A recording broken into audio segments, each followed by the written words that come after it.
So when I blocked this shawl, I noticed that there's a hole in it. Now, this is not a dropped stitch.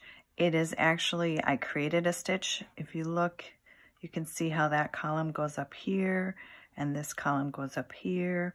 And I must have done like a yarn over or something and created a whole new stitch.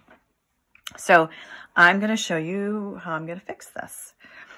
I'm going to, I put yarn on tapestry needle, and I'm just going to go under the stitch and come out and go through these two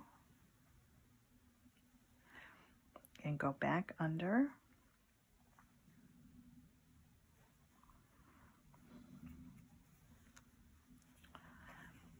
And basically just put a stitch there so that it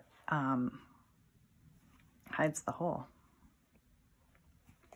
So I'm going to continue over.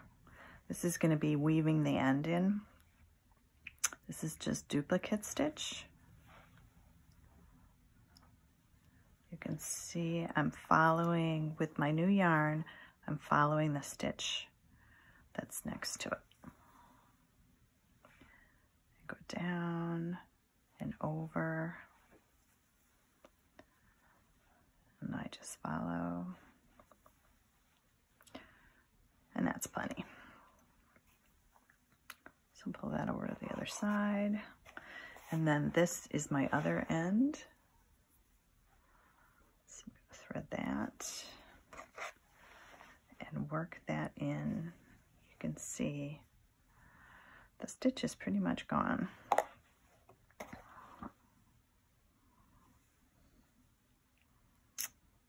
But I'm going to, oops, I'm going to keep dropping it is what I'm going to do. Grab that.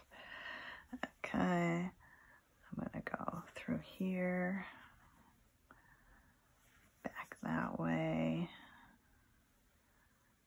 And I'm just duplicate stitching in the opposite direction.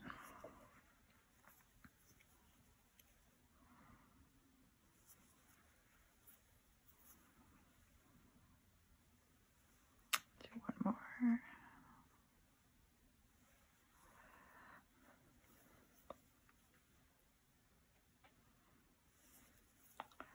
And that's plenty.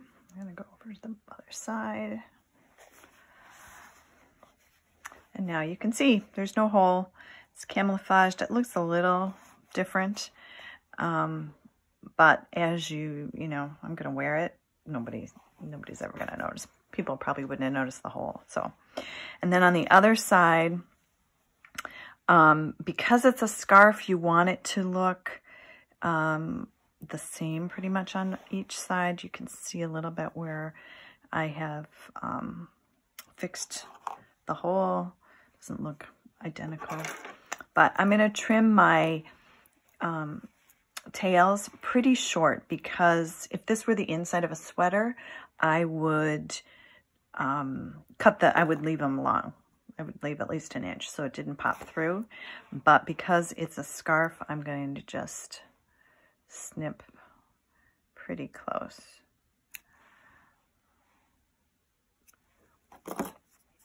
So it's not as noticeable when it flips around to the other side. And there you have my fixed hole.